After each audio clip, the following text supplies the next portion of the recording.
So I feel like an Irish version of Engineering Explained.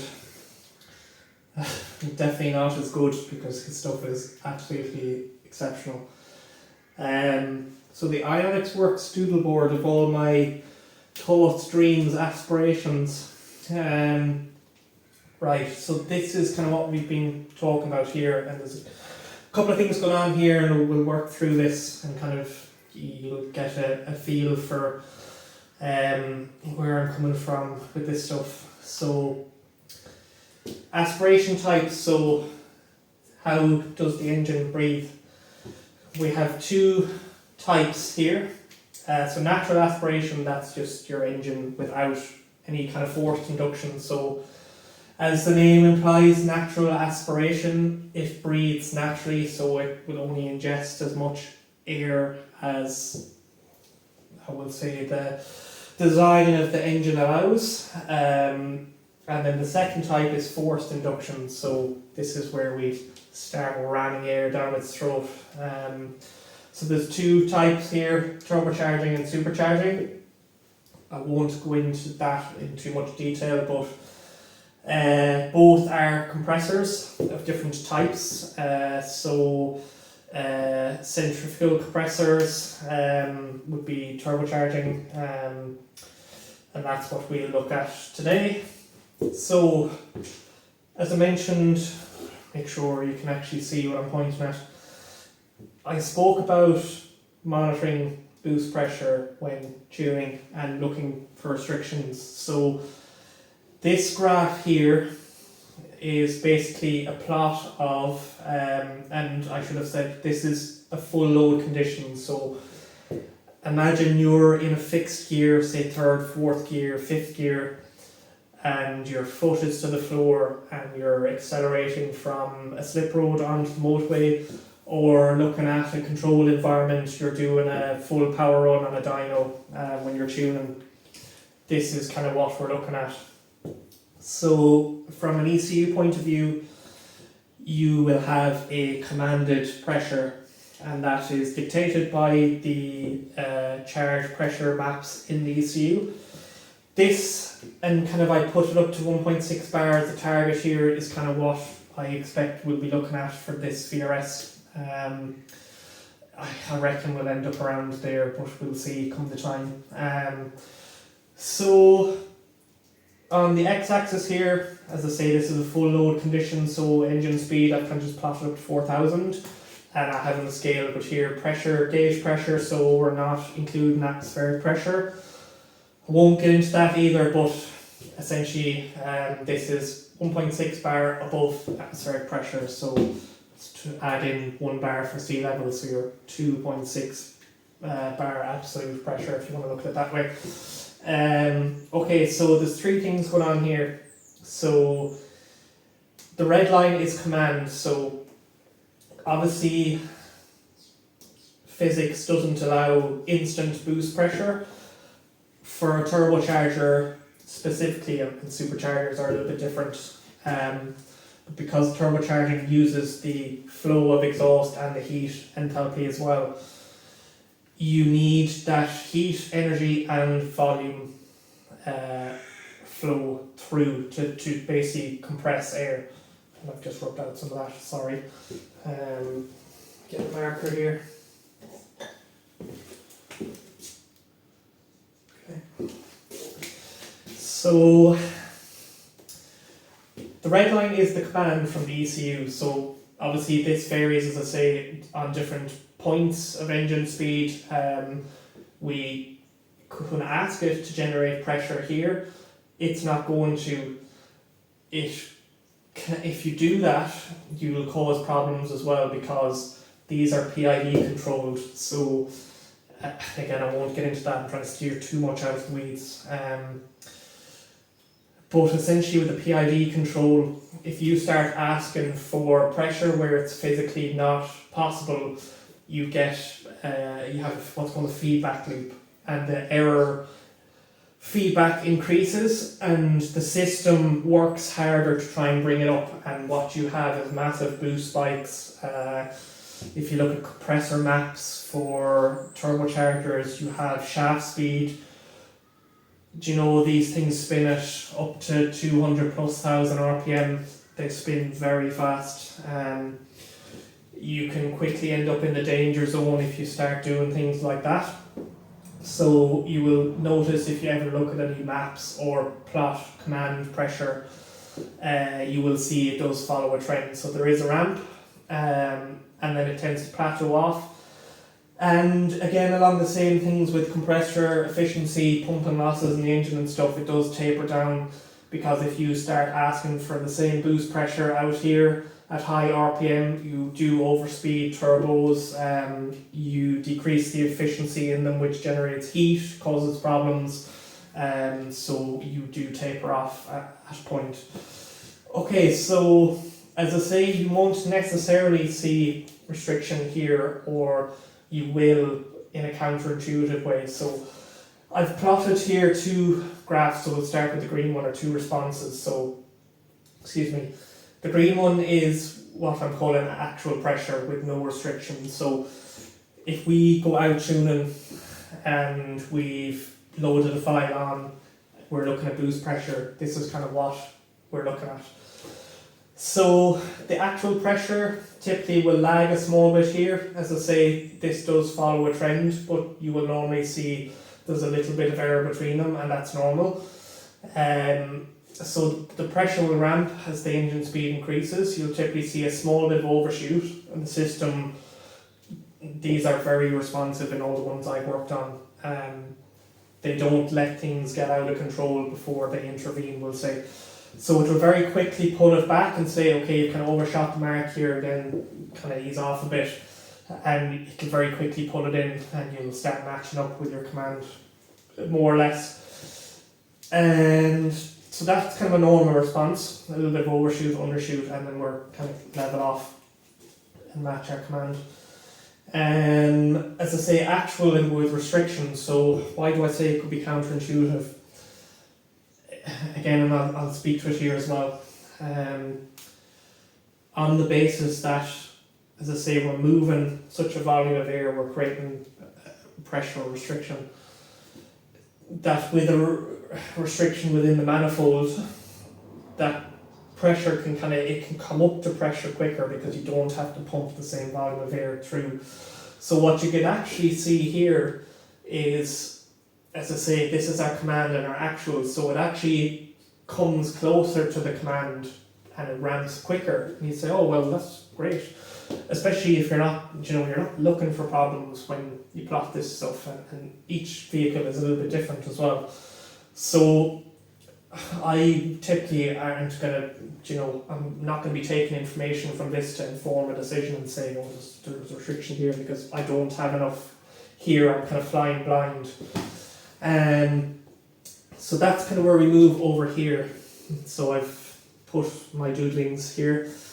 As I say, we're talking about mass and volume. So I think most people, from anyone who's kind of done science in school even, this might bring back nice or horrible memories for you. So density is mass over volume, and looking at flow rate through the engine. So this is kind of an equation. Try not to get too tacky for you. Basically, the mass flow rate of air is the density times the cross-sectional area times the velocity. So, and I put a note here, so what to say on this? Density is variable, so think of a cold day where you go out in the winter, and in some cases you'll actually even notice, if you're driving, you can in turbocharged vehicles, especially an increase in performance. So that's down to the increase in air density, and by an increase in air density you have more available oxygen to combust in the engine. So what to say? Yeah, so looking at density, so I'll put a note here, the kind of unit gives it away, so it's kilograms per meter cubes is kind of how we'd normally look at it. So mass being kilograms, and then meters cubed being your volume. So back to this then, the area I'm saying is the cross-sectional area is fixed, so that's the physical design and dimensions of the full kind of intake and charge control system or charge piping system. The velocity then I've said is variable for reasons I kind of touched on. Increasing in engine speed, you start to consume more air through the engine and it's going to drive up that velocity as well. So hopefully you can see me. I'm kind of trying to stand here when I'm against the door. This plot is kind of what I go to look at for restrictions. So I put two examples here and it's kind of based on my prior experience. So I've done mass flow rate through the engine, so grams per second is kind of normally how we look at that. And then the same thing is here, it's a full load condition, increasing in engine speed here as well. So I should have wrote this on it.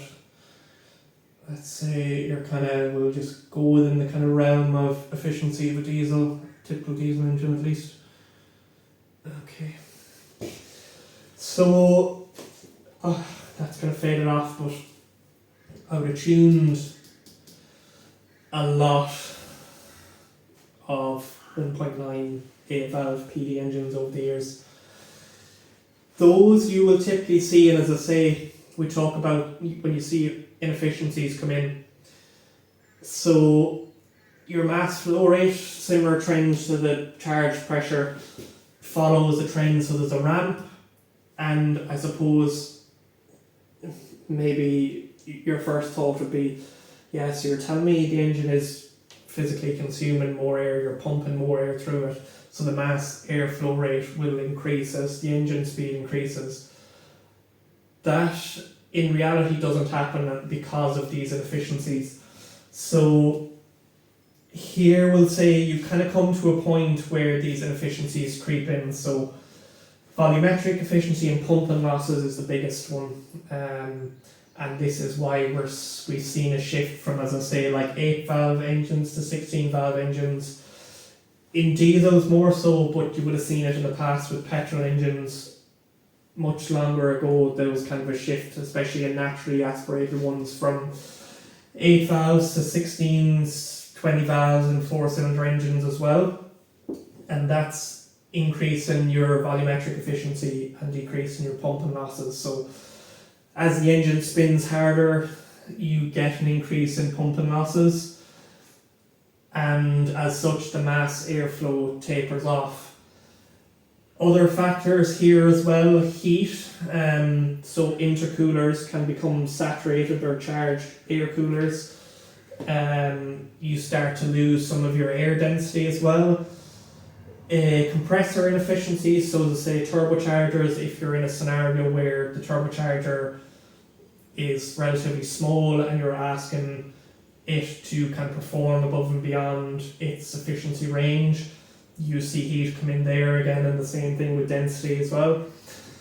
And then the last one is, I say, restriction, so an actual physical restriction like carbon buildup in the intake, you will see it here as well. So the blue line I've plotted is a 1.98 valve PD, so kind of around 3,500 RPM, if even. You'll see them plateau and then taper off. The 16 valves obviously breathe better, so they will kind of continue up where the 1.9 falls off the 8 valve, but again does come to a point where it will start to fall off a cliff again. As I say, the best way to see this is pre and post, because every car is a little bit different, and especially when you're pushing the limits, it is apples for apples to a certain extent, but I don't have them here now. I think I probably have backup somewhere because it's from an old machine.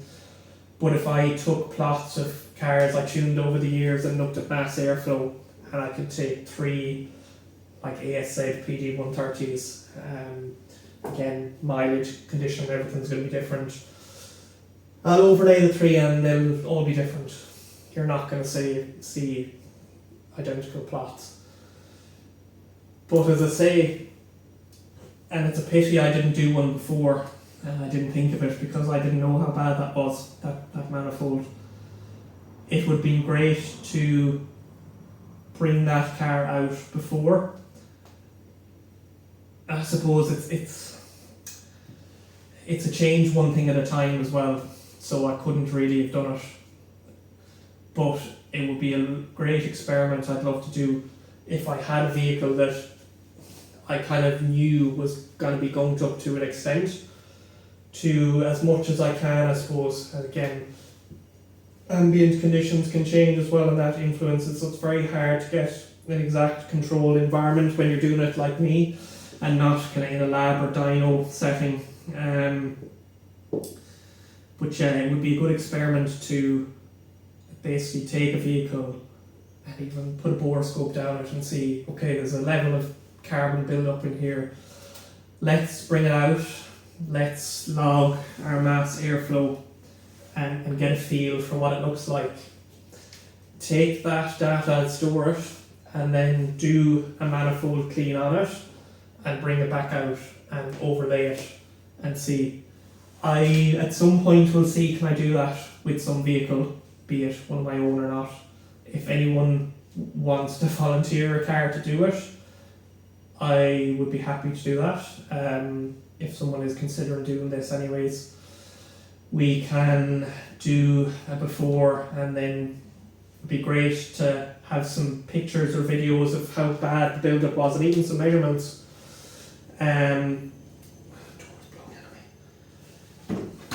Professional YouTuber, to have some measurements before and then go away and do the clean and do nothing else, so we don't introduce any more variables, and rerun the test and see how much difference it makes. I would love to do that, and I'm definitely going to make a point to do it when I can and a report back here. So yes, that's kind of what I wanted to talk about today on the back of yesterday, and sorry to anyone who watched and seen the video got clipped. That was completely my own fault for not knowing what I'm doing. If anyone wants me to elaborate on this further, happy to do that. If there's other topics, again, I'll only speak to what I know. But if there's something you would like touched on, let me know. And if I have the right experience, we can chat about it. No problem if you want it to be in a video format or otherwise. Yeah, happy to do that. So that is me for now. I will keep you updated on this build. That manifold is more or less cleaned now. And as I say, it's a pity, but I'm not in the... Looking at it, I'm not really in the situation to be able to kind of have enough controls around that to get good data off it, and that's, I suppose, I'll try not to waffle, but that's anything like this from an engineering perspective.